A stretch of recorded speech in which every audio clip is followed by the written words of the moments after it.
Hey everybody, this song's called Mr. Audubon Humanity, and I will give you kind of an explanation of what it is after.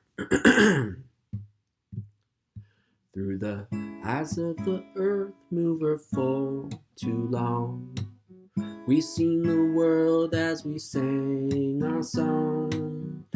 If we just learn from our history, our Mr. Audubon humanity, growth the only measure of our success. In 100 years, how will they reflect? Sad because you know it's not the way. Sees the truth so retrospectively. Hype of the child, there were billions of wings and a chorus of sound, sky oscillating. Now the child seen lots of things, comes back and realizes that it's not the same no more. Not the same no more.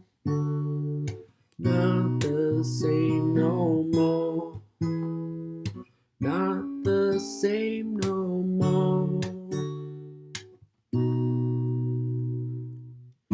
We can't stand to see a plot of land go untouched from a developer's hand, and nothing sacred in our history.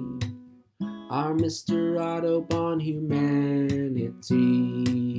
We can be the ones who break the chain, get back in touch with our reality. Justice, well, it's a funny thing. You can't get it with exception C.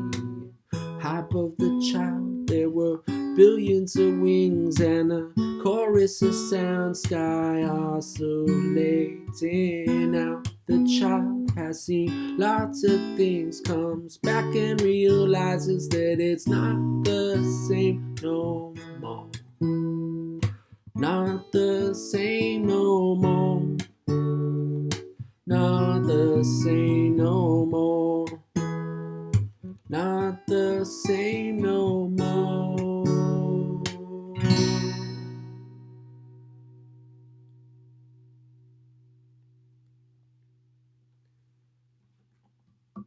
That last chord is intentional because it's like a to be continued, or it's like, what are you going to do now kind of thing.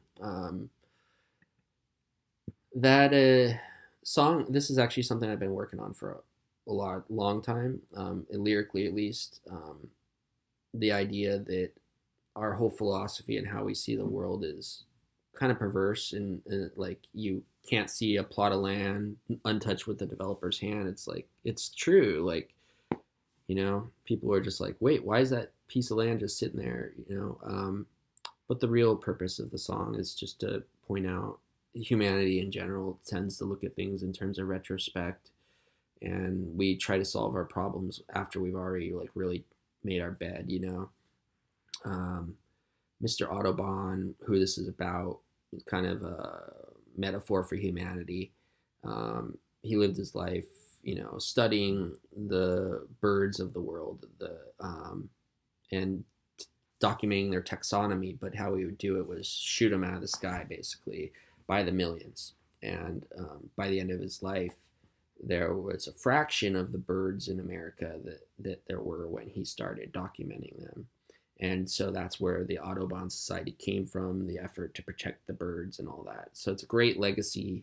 I'm not talking bad about Audubon or the Audubon Society, but it's very much how we do business, is to assume that we're not causing problem, and if a problem exists, then we'll attack it when we get to that bridge.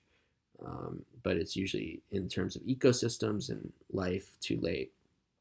And it's sad.